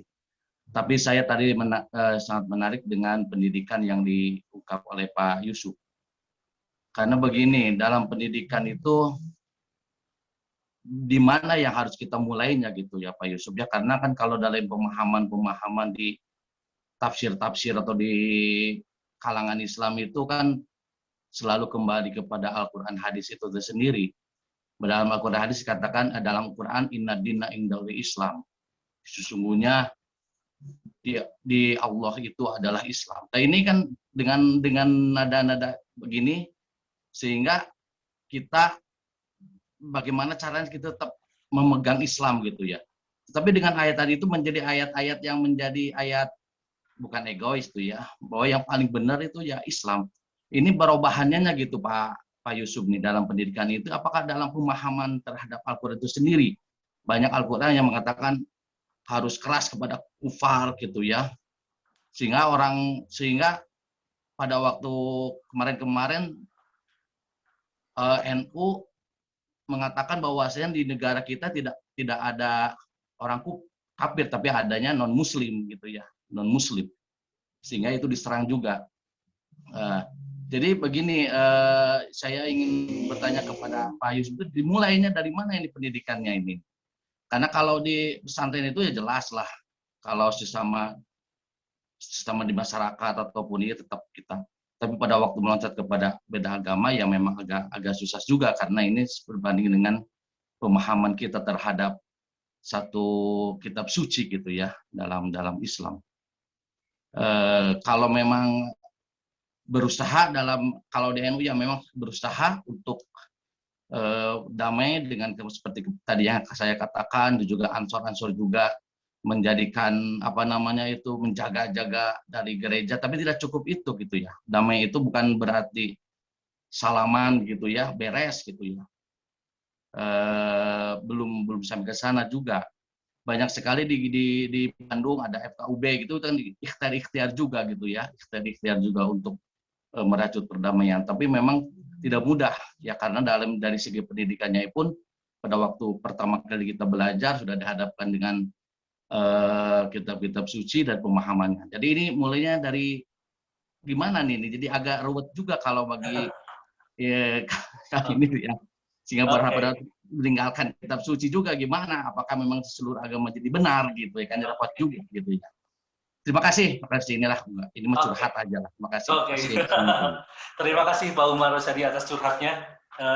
Baik, ini menjadi problem kita semua, mungkin termasuk juga kepada Sisjera, Pak Yusuf dengan Pak Dodi. Dari mana mulainya? Nah itu pertanyaan yang paling sederhana. Dari mana kita akan memulai ini? Karena pendidikan perdamaian itu belum tentu juga berhasil dalam melakukan perjumpaan antar iman. Mungkin itu istilah lainnya. Bagaimana kita bisa melakukan perjumpaan pendidikan antar iman? Karena di dalam pendidikan kita seringkali berhadapan dengan teks. Nah, dan itu pasti dialami di Katolik, di Islam, dan agama lain. Oke, waktunya memang sekitar 20 menit lagi. Jadi saya berharap Pak Sijera, Pak Yusuf, dan Pak Dodi jika bersedia untuk menanggapi ini. Lebih khusus ke Pak Yusuf dulu atau Pak Sisjera, lalu Pak Yusuf, lalu Pak Dodi. Silahkan. Pak Yusuf mau dulu atau saya? Pak Yusuf, kayak Sisjera aja udah muncul duluan. Ya, coba saya bisa tunggu kok. Oke. Silakan Pak Yusuf dulu. Pak Yusuf, bagaimana Pak Yusuf? Ya, boleh. Silakan Pak Yusuf. Itu Pak Umar itu mahasiswa saya itu, kayak masa SAA itu. Saya senang sekali, aktif betul. Sabar. Baik, ya, dan Pak Umar memang di pesantren ya, jadi saya paham dan saya dulu juga santri Pak Umar di Jawa Timur. Jadi saya hafal itu beberapa teks-teks yang diajarkan di pesantren. Baik, jadi gini, saya bertolak dari pengalaman pribadi saya supaya untuk lebih menyederhanakan analisis saya. Nah, kenapa saya hari ini duduk di sini berbicara tentang perdamaian dan beberapa kali kita bicara diskusi di beberapa event tertentu, baik itu seminar nasional maupun internasional tentang perdamaian. Karena saya dididik ketika saya masuk kampus UIN gitu ya, atau dulu IIN. Meskipun menurut saya telat, tapi ya nggak ada masalah. Tetap itu dampaknya hari ini kita bisa diskusi bareng-bareng dan sering diskusi bareng-bareng tentang menyuarakan perdamaian, gitu. Berarti kalau kita bisa tularkan seperti ini sejak dini gitu ya, sejak anak-anak dari mulai SD ataupun kalau di pesantren itu sejak mulai mereka baru masuk, kita bisa tularkan itu model-model ayat-ayat perdamaian. Asyiddau 'alal kufar menurut saya itu boleh dilakukan ketika kita berbicara dalam kondisi perang misalkan. Tapi kan kita hari ini Indonesia kan Darussalam kata Cak Nur, bukan Darul Harb gitu ya. Bukan tempat perang, gitu. Tapi Darussalam tempat negara yang damai. Maka kita harus selalu menyuarakan tentang perdamaian. Nah, saya meskipun telat, tapi ada internalisasi dalam diri saya untuk selalu menyuarakan perdamaian gitu ya. Maksudnya telat itu gini, saya baru perguruan tinggi baru paham tentang maknanya perdamaian itu penting bagi kehidupan kita bernegara, berbangsa dan kemanusiaan gitu kira-kira. Nah, kalau ini ditanamkan dari mulai SD bahkan masuk kurikulum gitu ya tentang kepedulian perdamaian, tapi bukan berarti kita menafikan atau menegasikan perbedaan, tetap perbedaan harus ada gitu. Tapi nggak mungkin kita menafikan perbedaan. Tapi maksud saya teks kitab suci yang itu selalu menyuarakan tentang kital gitu ya, tentang membunuh, tentang kekerasan, menurut saya direduksi, diterjemahkan lagi, diinterpretasikan lagi. Bukan berarti kemudian kita menghilangkan teks-teks tentang kital, tentang jihad dan seterusnya. Tapi reinterpretasi terhadap teks-teks yang menuju pada kekerasan menurut saya diperlukan. Bahkan reaktualisasi dalam persoalan-persoalan isu-isu tentang semacam perang atau jihad ya. Nah, ketika kita melihat perang di Timur Tengah di Arab Spring itu atau ayat jihad di Arab Spring, saya kira wajar karena mereka di situ Darul Harb, wilayah perang gitu.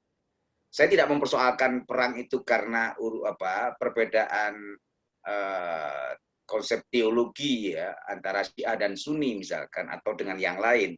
Tapi yang jelas kalau wilayah Indonesia itu tidak sama dengan wilayah di Arab Spring, maka teks-teks kitab suci itu harus lebih disuarakan kaitannya dengan perdamaian. Gitu. Saya simpel aja untuk menyuarakan kenapa perdamaian itu penting kita suarakan dalam pendidikan. Saya baru ketemunya di perguruan tinggi gitu. Kebetulan itu pun saya di perbandingan agama atau di sekarang itu religious studies. Bisa saya bayangkan kawan-kawan saya yang tidak ketemu dari mulai SD sampai perguruan tinggi, sepertinya relatif ada asing gitu ya tentang perdamaian. Meskipun secara naluri nuraniah gitu, pasti ada spirit perdamaian. Tapi karena nggak diasah gitu ya, spirit perdamaian itu menjadi tumpul gitu. Yang lebih spirit non perdamaian yang menjadi tajam gitu. Ini yang menjadi persoalan hari ini gitu. Jadi orang disebut dengan dengan hoax, persoalan hoax yang akhirnya bisa konflik atas nama agama, orang mudah terpancing kan begitu.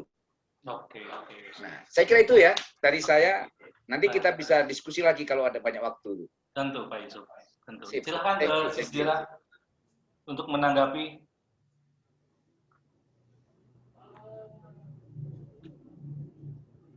Di mute, masih di. Sorry. Terima kasih Pak Yusuf. Saya sangat peduli dan sangat setuju dengan pendidikan perdamaian. Pendidikan perdamaian mempromosikan budaya perdamaian sekaligus perlu membawa satu transformasi. Transformasi dalam arti mengubah struktur-struktur budaya sosial dan juga cara berpikir. Untuk itu yang Anda katakan tadi, bagaimana kita bisa sederhanakan perennial filsafat untuk pendidikan perdamaian. Tentu dalam forum seperti ini saya bicara tentang filsafat perennial seperti yang saya tawarkan tadi. Untuk anak-anak pasti prinsip yang sama tetapi cara yang berbeda. Jadi kita perlu lihat pendidikan damai, perdamaian untuk siapa? Anak TK, anak SD, anak SMP, SMA, di universitas, atau seterusnya. Saya pikir waktu kemarin kami melakukan Pekan Nada dan juga workshop integritas terbuka dengan anak juga dan juga dengan mahasiswa-mahasiswi universitas maupun orang-orang di orang dewasa, guru-guru, cara kami sangat berbeda untuk mendidik. Ya. Pasti salah satu hal yang pendidikan perdamaian perlu berdasarkan ilmu, skill, ya, ilmu, skill, sikap, nilai, semua, tapi tujuannya untuk membawa satu transformasi. Sehingga tingkah laku yang bertahun-tahun sudah dibentuk dengan konflik mulai berubah. Jadi kalau Anda lihat di UNESCO, sebetulnya sudah Pak Yusuf, sudah ada kurikulum dari UNESCO untuk membawa perdamaian, pendidikan perdamaian. Dan secara singkat, mereka sebut ada tiga poin. Yang pertama, kognitif, di mana ada kesadaran dan pengertian tentang knowledge, ya. Kenapa? Apa itu? Apa alasan konflik? Karena tadi saya katakan kita tak bisa bicara tentang perdamaian kalau kita tidak bicara tentang konflik dan alasan-alasannya dan akarnya. Karena itu saya sangat setuju bahwa teologi perdamaian ketatan kepada kebenaran. Dan memang kebenaran itu menyakiti hati kita masing-masing. Kebenaran kita sendiri maupun kebenaran lingkungan, sosial, keluarga, pendidikan, dan negara dan global, ya. Memang pendidikan itu kebenaran itu membebaskan kita, tetapi sebelumnya membuat kita gila, katanya, ya. The truth will set you free, but it will make you first mad. Gitu. Karena memang kebenaran itu orang tidak mau menghadapi kebenaran sebetulnya, ya. Jadi yang pertama kognitif, di mana ada kesadaran dan pengertian. Setelah itu afektif, gitu. Bagaimana kita bisa concern? Jangan hanya sadar. Kesadaran itu perlu membawa suatu concern, perlu membawa satu kesadaran, concern terhadap nilai. Bagaimana kita bisa respon terhadap nilai-nilainya. Nah, sekaligus dari sana nilainya bisa katakan misalnya untuk anak-anak SD atau ya, saya pernah dengan anak-anak SD beberapa tahun yang lalu dengan ini kan peace education ya Pak, ya, gambar pohon perang dan bagaimana menggantikan dengan pohon perdamaian. Kita perlu apa gitu ya. Ini contoh kecil, tapi ini kan nilai. Dan dari sana aktif. Jadi kognitif, afektif, aktif. Jadi dari aktifnya bagaimana secara praktis supaya saya teori ini bukan hanya satu teori, satu ide, tapi praksis bagaimana saya mewujud nyatakan ini. Dan di sini kuatnya rekonsiliasi dan pengampunan. Nah, perdamaian akan memang agama apa saja, kitab suci apa saja. Tapi kalau ini tidak membawa satu transformasi dari diri, memang ini susah. Setiap hari jatuh, tapi setiap hari bangkit dengan apa? Kalau kita mau menghadapi perdamaian dan pendidikan. Tapi saya sangat-sangat setuju dengan kita perlu melakukan sesuatu atau bikin kurikulum untuk negara untuk pendidikan perdamaian. Oke. Terima kasih. Oke, terima kasih. Zizira, tadi yang terakhir sangat menarik bahwa pendidikan itu harus mampu membuat orang untuk bertransformasi, dan salah satu indikator dari transformasi adalah pengakuan pada kebenaran agama lain dan pemaafan. Ya, mungkin karena kita dibentuk dari sejarah, ya. Kalau namun tadi Zizira mengatakan memang manusia ataupun orang yang beragama dibentuk oleh sejarah historis, tapi agama sendiri, kata di dalam filsafat perennial, dia transhistoris. Gitu. Dia tidak terikat pada sejarah manusia tentunya. Juga tidak bisa direduksi oleh psikologi dan realitas sosial. Jadi ada satu yang transend di sana. Oke, Pak Dodi mau memberikan tanggapan? Ya, boleh. Silakan Pak Dodi. Sedikit saja. Fokus saja ke pertanyaan Pak Umar tadi. Silakan. Pendidikan seperti itu dimulai dari mana? Kan itu kan? Ya, betul. Katakanlah pendidikan yang bernuansa atau berorientasi multikultural atau toleransi itu dari mana? Jadi kalau dimulainya dari mana? Justru jawabannya adalah dimulai dari diri kita sendiri. Bukan persoalan kelas SD SMP, tapi dimulai dari diri kita. Maksudnya, bagaimana cara pandang kita terhadap agama-agama lain, terhadap orang lain, itu yang akan membingkai atau yang akan mempengaruhi ketika kita mengajar anak-anak. Cara pandang kita berpengaruh terhadap cara kita mengajar anak-anak. Apa yang kita sampaikan kepada anak-anak adalah apa yang dialami, dirasakan, diyakini oleh kita kan. Nah, jadi problemnya adalah mengubah pada diri kita sendiri. Tidak perlu kita mengubah kurikulum, menambah beban materi. Sudah agama Islam saja begitu banyak harus diberikan kepada anak. Tambah agama Kristen, Hindu, Buddha, dan sebagainya, kan tidak mungkin. Jadi bukan itu yang dimaksud. Kita tidak perlu mengenalkan agama-agama lain pada anak-anak di level SD, tetapi cara pandang kita. Jadi diri kita, cara pandang kita terhadap agama-agama lain itulah yang nanti akan mempengaruhi diri kita ketika kita mengajar anak-anak. Kan gitu ya. Nah, akan beda seorang ustadz yang berwawasan multikultural dengan ustadz yang eksklusif. Meskipun materi yang diajarkannya sama. Nah, tapi nanti akan memunculkan kesan, simpulan, atau pandangan yang berbeda. Gitu. Jadi dari mana dimulainya? Mulailah dari kita untuk merekonstruksi ulang cara berpikir kita tentang relasi antara umat beragama. Nah, nanti apa yang kita pikirkan, kita rasakan itu nanti akan kita ungkapkan juga pada anak-anak kita, meskipun yang diajarkan ya tauhid juga, fikih juga misalkan, tapi ketika paradigmanya kita ubah dengan yang lebih inklusif, maka yang akan sampai kepada anak-anak adalah cara pandang seperti itu juga. Nah, jadi materinya sudah saja seperti yang selama ini secara tradisional diajarkan, tapi aspek metodologis dalam menyampaikan itu yang tentu harus lebih dinamis ya, didasarkan pada konteks. Jadi konteks di situ menjadi penting. Itu saja singkatnya Pak Jia kalau dari saya.